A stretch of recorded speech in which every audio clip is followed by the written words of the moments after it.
Random House Audio presents The Wilderness and Spotsylvania, a guided tour from Jeff Shaara's Civil War battlefields. What happened, why it matters, and what to see, by Jeff Shaara. Read for you by Robertson Dean. The Wilderness and Spotsylvania.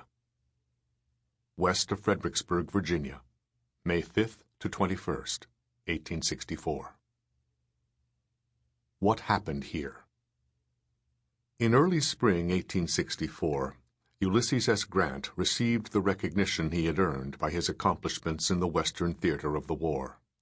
On March 9, 1864, he was promoted to lieutenant general, becoming, up to that time, the third man in the history of the United States Army to be awarded that rank, after George Washington and Winfield Scott. Abraham Lincoln had purposely elevated Grant to overall command of the entire Army, in all theaters of the war. This move took administrative power away from Henry Halleck, a man who already disliked Grant. But Grant had no intention of moving to Washington and replacing Halleck by assuming command from some comfortable office. Halleck was named Chief of Staff, which soothed his ruffled feathers, and thus he would remain in Washington to handle many of the Army's administrative duties, while Grant would put his own headquarters in the field. Grant placed himself right in the middle of the Army of the Potomac, which was still commanded by George Meade. To say that Meade was uncomfortable with Grant suddenly pitching his tent next door is an understatement. But Grant had little patience for the intrigue and bouts of temperamental behavior that seemed to infect many of the Federal commanders, Meade in particular. Whether Meade was comfortable with his presence or not, Grant was in charge and intent on using the latitude Lincoln had given him.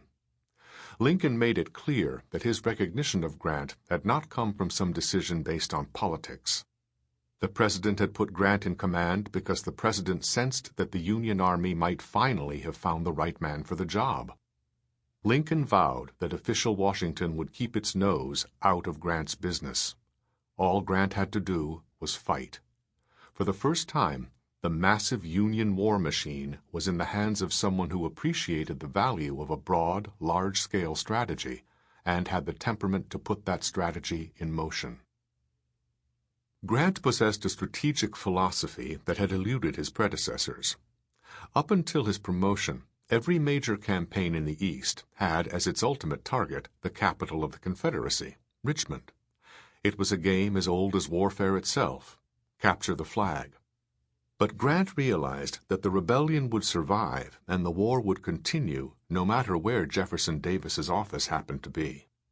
What allowed the South to wage war was its army, and what drove that army had, for the most part, been Robert E. Lee.